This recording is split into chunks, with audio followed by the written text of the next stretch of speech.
hello everyone. Welcome to session 4 of Product University. Today we have a great one in store. It's another in-depth one. So, last week we went all in on skin physiology. Today it's hair physiology. So without further ado, let me share my screen.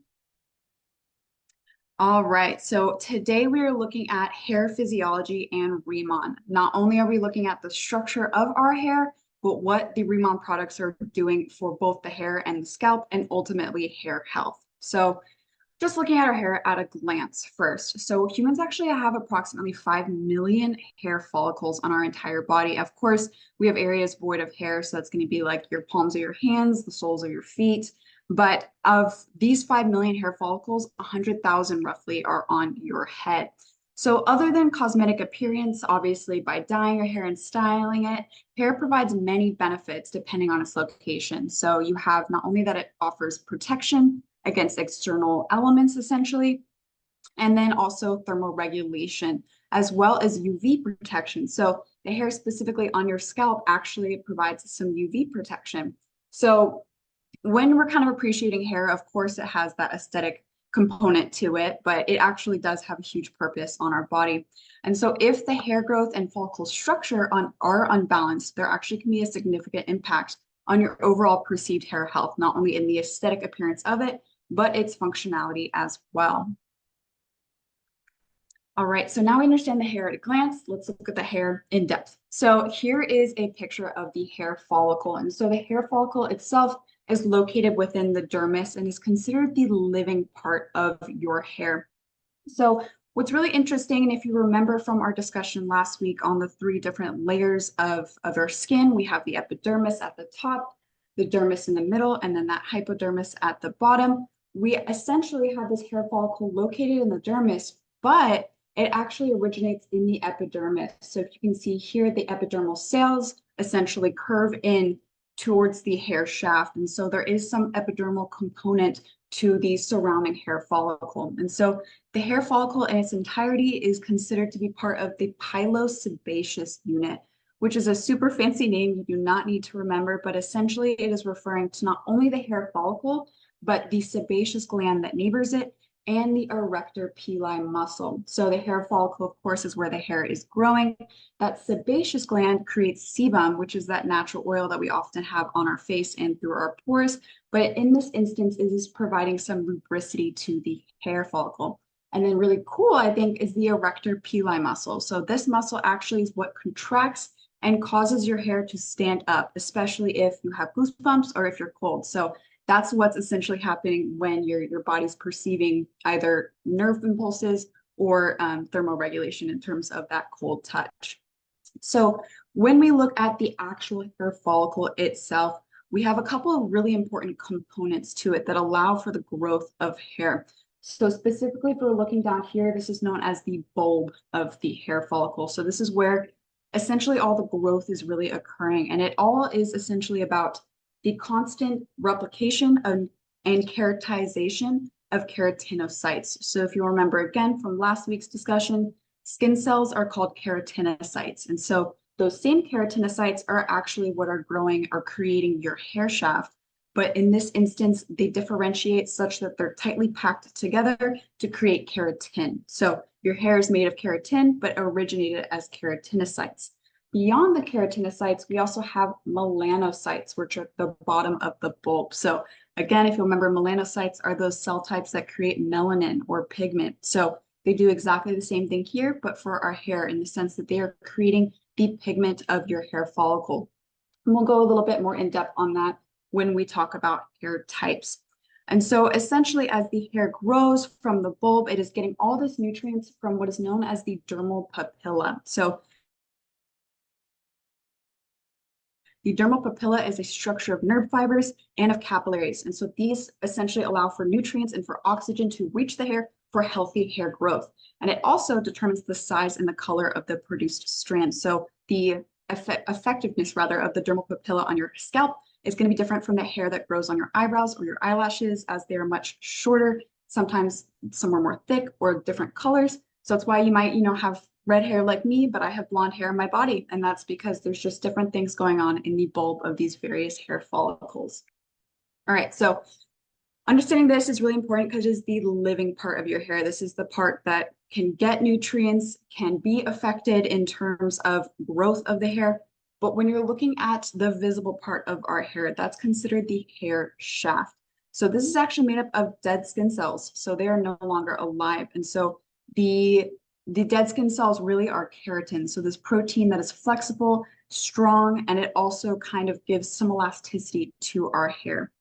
And when we're looking at the hair shaft, it has specific three parts to it. And so the first part is going to be the medulla, which is the center of the hair shaft. And so this really actually has no function that scientists can identify. Some hair types actually don't have a medulla at all. So really, it's just appreciated as the marrow of the hair. If you're looking at a bone, obviously there's marrow in the bone. Same thing here, it just exists as kind of the root of the hair. But next, and I would say extremely importantly, is the cortex. So the cortex makes up most of the hair shaft, and it contains a lot of really important bonds and materials that make up the characteristics of your hair. So probably one of the greatest and most important things is that it contains those pigmenting cells. So the outer shaft, which we'll touch on, the cuticle, is actually translucent, but that cortex is what's giving our hair its perceived color. And then the cortex itself has various different bonds within it that are able to be kind of manipulated and regulated, especially if you are styling your hair. So when we are looking at the cortex, we have hydrogen bonds and van der Waals forces, both of which are considered weak bonds. And so these weak bonds can essentially be broken and reformed every single day without hurting the structural integrity of your hair. So examples of breaking and reforming hydrogen bonds would be simply by wetting your hair. That water actually gets into the cortex, it breaks apart certain hydrogen bonds. That's why your hair feels a little bit more elastic when it's wet. It looks a little different. It's all because that water coming in. Similarly, if you're straightening your hair or curling it, you are breaking hydrogen bonds. And that is also why these types of hairstyles are often susceptible to frizz and humidity, because the water easily can interact with those hydrogen bonds as well and break them apart. So kind of reducing your curl pattern or your flat iron pattern. And then most importantly, in terms of bonds in the cortex, is going to be disulfide bonds. So these disulfide bonds are considered strong bonds. And these strong bonds are what you are breaking or essentially manipulating when you bleach or color your hair. So bleach comes in, it breaks up these disulfide bonds. It also removes the pigmenting cells from the cortex. So you have essentially nearly no pigment in the cortex, and then you can deposit a dye particle. And so that gives you whatever hair color you want. But because you were doing this, because you're breaking these strong interactions, that's when people often experience, the side effects of bleaching your hair. So it's going to be brittle or damaged hair, or hair that has some cuticle breakage. So in the term of cuticle breakage, let's look at that third component of the hair. So the cuticle is the outermost portion of the hair shaft, and it is essentially composed of tightly packed scales in an overlapping structure, such that you're creating this kind of protective layer for the hair. And so when you're looking at a healthy, undisturbed cuticle layer, they're all going to be tightly packed such that water cannot get in, UV damage cannot get in, and then obviously just outside pollution or particles cannot enter the cortex. But once you bring in essentially dyeing or things of that nature, you have to open up the cuticle for the dye products to enter the cortex. And in doing so, you have some irreparable damage to the cuticles, which is okay. You can often find and kind of realign those cuticles with conditioners and with conditioning treatments, but that isn't always the case depending on how often you bleach your hair. So when you do have damaged hair, this is really what we're looking at, which is that right picture there where the cuticles are kind of open, allowing for entrance of various, I guess, things in terms of water and pollution, things of that nature into the cortex. So the hair shaft is the dead part, hair follicle, living part. Now let's look at the hair cycle. So the hair growth cycle is extremely important, although the scalp hair only grows less than 0.5 millimeter a day. So very small noticeable changes in the length of your hair, but of course over time, that's when you see more sustainable growth patterns. So firstly, let's look at anagen. And firstly, I might mention that there are 3 growth layers, or growth stages rather, that your hair can be in at any given time. And so anagen is the active growth phase. So this is where essentially your cells are duplicating, they're replicating, they're creating a new hair follicle. And this can take anywhere from 2 to 6 years. And that's specifically on your head. So again, with those shorter hairs on your body, on your eyelashes, and your eyebrows, that's going to have a shorter anagen phase because they are more often to kind of fall off and quickly grow back. So with our anagen phase, that's you have the active growth and cell production. And next you have the catagen phase. So this is when the growth has stopped and the hair follicle that was initially or was being grown begins to detach from the bulb and it's kind of starting to make its way out to eventually fall off. And so this only lasts about 1 to 2 weeks in the catagen phase. And at any point in time, only 2% of your scalp hairs are in the catagen phase.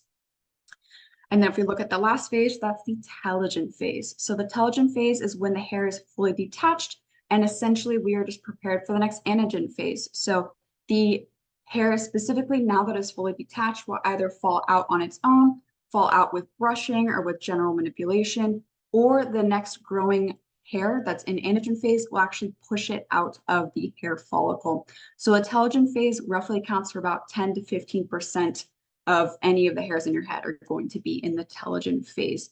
And so it's also really interesting to note that hair loss or hair shedding is completely normal. And for a typical individual, they can expect to be losing 100 to 150 hairs a day, and that's healthy.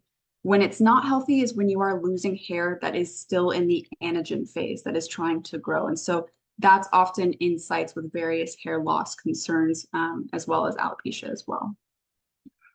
All right, so now we've got the hair growth cycle. Let's look at the types of hair. So there are many different ways to categorize hair types. So not only can you look at curl pattern, but density, color, and just perceived health. You can have damaged hair or healthy hair. And these different hair types are often influenced by a variety of different genetics, hormones, stress, and external factors as well. So it's interesting to see how the hair types are quite fluid. So if we're looking at hair density as a signifier of hair type, we have thick, medium, and fine. So medium is probably the most common type of hair in terms of hair density. And then thick is going to be a little bit more coarse. Per hair, when you're looking at a single piece of hair, it's going to be a little bit more dense. And then lastly, fine is the one that is most susceptible to damage and to breakage as well. If we're looking at hair color as a signifier of hair type, it's really determined by melanin. So again, melanin, that pigmenting molecule, you're either going to have eumelanin, which creates dark brown or black pigment, or pheomelanin, which creates red and blonde pigment. So of course, for me, I have pretty much a richness of pheomelanin in my head. But of course, the other important thing to note is that the different hair types and hair follicles are not uniform on your scalp. So you can have one follicle that's growing darker hair, one follicle that's growing blonde hair. And so that really lends to kind of the interest and intricacies of hair types and really looking at someone's hair growth. I would say probably most common in identifying hair types is through the curl pattern. And so there are 4 different types with categories or subcategories under each type. So for type 1, straight hair, type 2, wavy, 3, curly, and 4, coily. And then of course by there you might have 4A, type 4C hair, especially as we continue to get curlier and curlier. But when we're looking at the different hair types in terms of curl pattern, there's actually a differentiation in the hair follicle as well as the diameter of the hair follicle itself. So with straight hair, the hair follicle essentially protrudes directly up from the skin. And so that allows for the hair to grow kind of in that straight line. And if you were to take a cross section of the hair shaft, you would see that it's nearly perfectly circular. Versus someone with wavy hair, you begin to see a slight angling in the hair follicle, which causes the hair to start taking on a little bit of shape as it grows out of the scalp. And the cross section begins to be more oval. And with curlier hair, it's going to be more curvy of a follicle type. So it's really pronounced in terms of its angularity, really causing the nice curls you get once it finally becomes, part of the hair shaft. And when you take the cross section, it's nearly elliptical. So this really allows a lot of people to start appreciating and understanding when your hair types are coming from and why essentially your hair follicle is so important in understanding your hair type as well. So a huge point to be made about curly, coily hair is that it's the most porous. And what porous is, or porosity, is the hair's ability to absorb and retain moisture.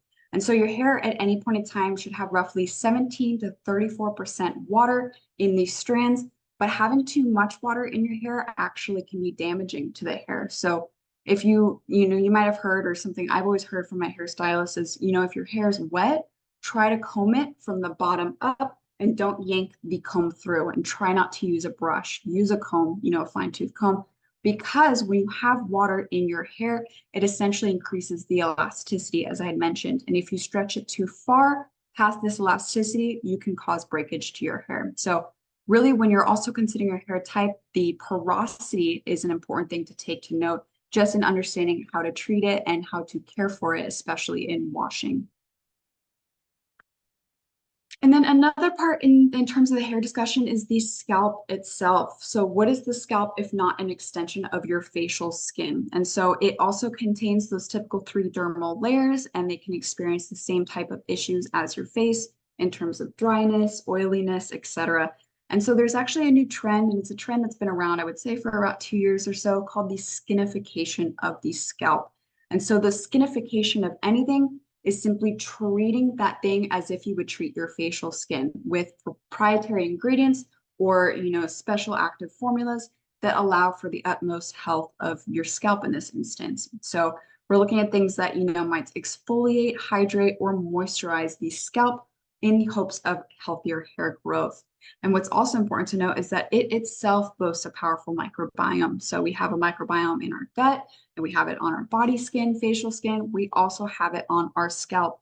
And this microbiome is essentially as important as the other ones, in the sense that if there is an imbalance, you might essentially experience some issues. So something, for example, is when the specific genus Malassezia furfur, when that one is dominant on your scalp, that is actually the genus that creates dandruff. So dandruff, might always just be because your scalp is extremely dry, or it can be because of a microbiome imbalance of this Malassezia furfur essentially growing and dominating your microbiome. So really interesting to look into your microbiome in your scalp as well, because that can point towards a lot of health concerns with the scalp.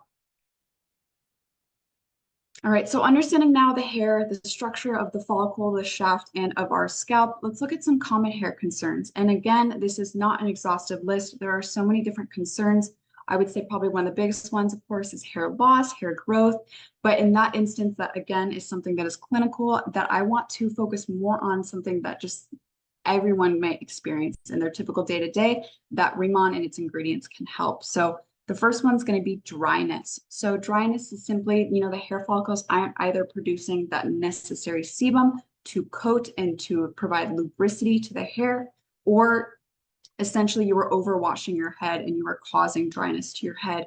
And this might cause flaking, which is dandruff, which then can also be, of course, caused by microbiome imbalance. Oiliness, which is, the opposite end of the spectrum, is when your hair follicle is producing too much sebum. And this can be for a variety of different reasons, either due to some hormonal regulation, or because you've been overwashing and your body's trying to overcompensate for that stripping of your typical sebum levels by producing too much. So it's a fine balance between deciding, if am I overwashing to actually cause oiliness, or am I overwashing and it's causing dryness? And so that's where you just need to play around with the different products you're using, the amount of times you're washing your hair in a week, etc. And then lastly, and most commonly, cuticle damage. So in cuticle damage, your hair shaft is either entirely missing cuticles. If you'll remember, those cuticles are those fine kind of roof shingles that cover the outside of our hair shaft. So they're either missing the cuticles, or they're not properly aligned. They're kind of pulled back. So you maybe just got your hair bleached, or because you have some damaged ends. And this allows for actually a decrease in the hydrophobicity of your hair and generally weakened strands. So this may appear in the form of frizz or easy breakage. So in understanding the common hair concerns, let's see what our Deserticola line has to offer for genuine hair health. And so, of course, the most prominent thing to look at is our Deserticola. So Deserticola is a microalgae that is native to desert biomes. And it was discovered, I think, in like 2004 in the desert by 2 Californian scientists. So in taking various extracts from this microalgae, we found that there was a specific metabolite called loleolide. And so in 2019, Dr. Hee-Sik Kim of the Korea Research Institute of Bioscience and Biotechnology actually essentially shared his studies with us at Riman and was able to enhance that metabolite loliolide to 12 times greater of a concentration than traditional resources. And so this is extremely important because not only is this proprietary for us, this is a patented ingredient for us, but loliolide itself is beautiful in its ability to really bring about hair health by starting at the hair follicle. So it is known to essentially interact with dermal cells and within the hair follicle to modify hair growth. So if you can see here, there's actually studies on it that I invite you to look into further in the sense that it is just regulating certain signaling pathways when applied to the scalp. It also poses antioxidative and anti-apoptotic properties. And so anti-apoptotic, apoptosis is actually just cell death, when cells essentially just think they're about to die, and so they actually just combust spontaneously, for lack of a better word. So in anti-apoptotic properties, you're reducing cell death. So Deserti is fantastic, and it's really the lifting force behind the three products in the Deserti hair care line. However, there are two additional ingredients that we really like to focus on that are in all three products outside of just Deserti, and that first is going to be nettle extract. So nettle extract is a natural extract that we actually grow on Jeju Island and produce at our Ask-based Jeju plant. So this is entirely, again, controlled by Riman in our raw material sourcing. So it contains various vitamins, minerals, amino acids that all really benefit the hair. So we have vitamins A, C, and K, calcium and iron, and essential amino acids. And it also is a powerful anti-inflammatory agent. And so what's really nice about this nettle extract is its ability to not only bring about scalp health and hair follicle health, but also to bring health to the dead part of your hair, to your hair shaft. Your hair shaft and specifically your cortex actually also have trace minerals in there. So you are just replenishing those trace minerals with this nettle extract as well. And then last but not least, our camellia seed oil. So camellia seed oil is another one of those things that we grow ourselves, that we are producing at our Jeju Ask base, again, just to keep intimate with our formulations. And so camellia is actually native to Asia and is rich in palmitic and omega-6 linoleic acids. So these essentially are lipids that are very beneficial to, of course, the scalp skin, but to your hair as well. Your hair has that slight natural hydrophobicity, which means it repels water in a sense. And so those lipids nicely coat the hair to continue that hydrophobicity. But it also acts not only as an anti-inflammatory agent for the scalp, but a moisturizer for both the scalp and strands. At its base, it is an oil, and oil is beautiful at moisturizing. So with the ability to impart all these healthy benefits and fatty acids to the hair and to the scalp, it also improves elasticity and density of hair strands. So no flat hair here.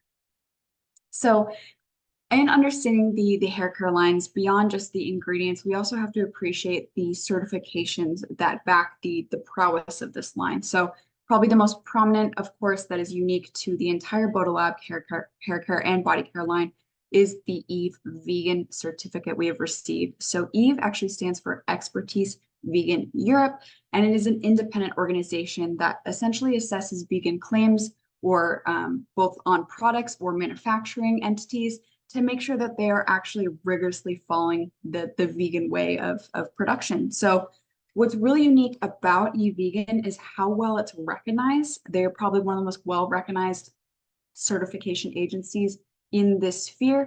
And what's also amazing is the fact that certification is only valid for a limited period. And so they actually force you to go through various verification processes every cycle to ensure that you're still staying consistent with your promise of promoting a vegan product. So with our status as e-vegan, essentially, not only are we still pushing forth that we are cruelty-free, which is true for all products in the Riman offerings, but there are no animal byproducts. So you can love your hair, skin, and the planet. All right, let's get into the products themselves. So first and foremost, of course, we have that cleansing product, which is the Deserti shampoo. So this shampoo is so beautiful to gently cleanse the scalp while also nourishing the hair follicles. So of course, with any shampoo, you were trying to cleanse just kind of any daily impurities. So whether that's buildup of products or just of daily experiences, you are able to cleanse that from your scalp and from your hair. but it also is composed of gentle surfactants. And so again, those surfactants are the cleansing molecules that you will find in a hand wash, in a body wash, or of course, in this instance, a Deserticola shampoo. So these gentle surfactants are allowing you to cleanse your scalp without stripping the natural oils. So you don't have to necessarily concern yourself if you typically suffer from a dry scalp. This will not make it drier. So the Deserticola shampoo is a beautiful and gentle way to cleanse the hair. And then to bring back that conditioning, to bring in that hair health, you follow with the water treatment. And as I'm sure those of you who have already used it, it's a very unique formula, but it is meant to be used daily as a conditioner. But, oftentimes people might not be sure how to use it with the fact that it is water thin when you open the bottle, but that's on purpose. We wanted to create kind of a novel way to condition your hair besides all the typical gel creams that you see offered on the market. So the Deserticola water treatment is meant to act as a daily conditioner to fortify the strands and the scalp with camellia seed and with conditioning polymers.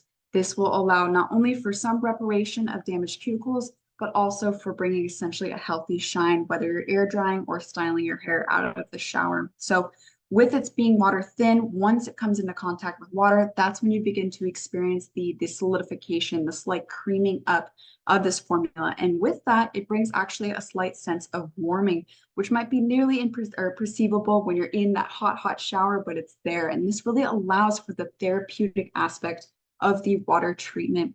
And what's really cool when you're discussing conditioning treatments in general is that specific thing I mentioned, those conditioning polymers. So your hair naturally actually has a negative charge to it. And of course, if you are also treating your hair with bleaching or dyeing, this might change the pH in charge of your hair. That's when conditioning polymers become even more important. Conditioning polymers actually hold a positive charge, and so they bind to these negative sites on the hair, and that's what allows for smoothing of the cuticle or for bringing about hair shine. So just a little fun fact for you all about conditioning polymers. Last but not least, of course, we have the hair oil serum. So this is a 5-in-1 hair oil serum that not only leaves a finishing shine, but has so many different benefits for genuine hair health. So I've actually listed out the 5 of the 5-in-1 different things that it imparts to the hair. So of course, first, it is able to provide heat protection up to 450 degrees Fahrenheit. It also reduces frizz, increases shine, maintains volume, and of course, reinforces damaged cuticles. So this product, of course, has the Deserticola, has the camellia seed oil, but it also has giant byungpul extract, which of course is our hero ingredient. We have to love to see this in this product. So in this instance, that giant byungpul is just really helping to further nourish the strand and repair damage. And then 5 additional botanical oils in this serum not only add to the ability to reduce frizz, but allow for the whole product itself to be very lightweight. So in creating the hair oil serum, we had to be very careful about selecting specific oils that might be heavier than others. And so with the oils we've chosen, this allows for it to be essentially usable throughout the day, even if you're just touching up and you've already applied it in the morning. So with this, you essentially can apply it to air drying hair, fresh out of the shower, or even styled hair, and you still will get that lustrous Deserticola shine. So these are the 3 Deserticola products, hair products in the Bodolab line. Now, of course, I had to give y'all a recap because there was a lot of information today. So I just wanted to go quickly through the different ways that the hair follicle is, so important to our hair health and perceived hair aestheticness, but also, hair and Riman and how we are essentially formulating for the benefit of your hair health. So again, there are 2 main features to your hair strands: the dead part and the living part. So the living part is going to be the hair follicle, and that's going to be located within the dermis, and your cells are constantly differentiating to create new strands, to pack together all that keratin and produce new strands. It's composed of that bulb where it is getting all those nutrients from the capillaries, and it is also essentially what's anchored to the skin. So that bulb is really keeping that hair in there until it's done growing. The dermal papilla, that's going to be all the nutrients. And then, of course, the melanocytes. So that's where we're getting our pigment and our definable hair color. The hair shaft, or the dead part of our hair, is what extends from the scalp. This is the visible portion, and it is composed of tightly packed layers of keratin that provide elasticity and strength to the hair. And of course, the hair shaft has its own 3 characteristic regions. the medulla or the inner portion, the cortex, which is that really important portion containing those pigmenting molecules, as well as those various bonds. And then lastly, the cuticle, which creates that essentially protective layer to the outside of your hair shaft. And then, of course, in appreciating the hair, you also have to appreciate where it grows from, which is your scalp. So this scalp contains the similar layering as does any other skin on your body, and it also boasts a powerful microbiome of beneficial and deleterious bacterial species, depending on your microbiome balance. So in looking at various common issues that you might experience in terms of your hair and perceived hair health, we first looked at dryness. So that's going to be where your hair follicles aren't producing the necessary amount of sebum to coat your hair and your scalp, which leads to either the perceived feeling of dryness, tightness even, or of course the creation of dandruff, which is the flaking of the skin. The second possibility, of course, of dandruff is that your microbiome is imbalanced, and Malassezia furfur, that specific genus, is essentially creating this dandruff. Oiliness is the opposite end of the spectrum, in which your hair follicle is producing too much sebum, either due to some hormonal imbalance or because you've been overwashing and your body is trying to compensate. And then lastly, cuticle damage. So your hair shaft is either missing cuticles in that fine, tight packing of protection that's in the outer layer of your shaft or your hair shaft, or they're not properly aligned, leading to a decrease in hydrophobicity of the hair and generally weakened strands, leading to breakage or frizz. So with Riman and in collaboration with the Korea Research Institute of Bioscience and Biotechnology, our patented Deserticola extract contains 12 times more concentrated loleolide than traditional algal resources. And this loleolide has fantastic benefits for hair follicle rejuvenation and overall scalp and hair health. Alongside Deserticola, we have natural extracts that we grow and produce at our Ask Base plant in Jeju Island, such as camellia seed and nettle, both of which are beautiful for nourishing the scalp and hair, as well as bringing various nutrients to these different parts of our head. So in the 3 products we offer, we have the shampoo is going to be our main cleansing system for cleaning both the scalp and the strands from essentially just your day-to-day life, without stripping any natural oils and still promoting a healthier scalp function. That water treatment is going to be that conditioning treatment to follow the shampoo, in which you are reinforcing damaged cuticles and you're essentially just bringing back a healthier shine to your hair. And it's unique in the sense that it thickens as it interacts with water. And important to note, with both the shampoo and the water treatment, with the nettle extract and with the Deserticola, both these products actually have the ability to improve hair density, which is a huge component of this system. And then, of course, to finish off your hair care routine, you need nothing else other than the hair oil serum, which is a 5-in-1 finishing product for many different benefits. Not only does it provide heat protection if you're wishing to style it, but it reduces frizz, it repairs damage to the cuticles, it enhances your hair volume, and it enhances your hair shine. So that is it for today with hair and Riman, hair physiology and Riman. Of course, how to make a nice juicy outline for you. So this is a thick one. I hope you enjoy it. We're also going to drop the link in the chat here, and I'll pause now just to give a couple people time to scan it. And I'll remind you all that for those who are asking for these various assets, for the PowerPoint, for the recording, these will all be made available at the end of Product University. So after session 8, you will have full reign of all these various, assets. So yeah. So next week, we are going through lightening. Of course, we already went through skincare and Riman, hair care and Riman. Now, of course, we have to look through supplementation and Riman. So how we are prioritizing achieving beauty from the inside out, because beauty, of course, is health, and health is a total body experience. And then, of course, I want to remind you all, there's only 2 more days to submit your questions for our Q&A session, which is session 6 of Product University.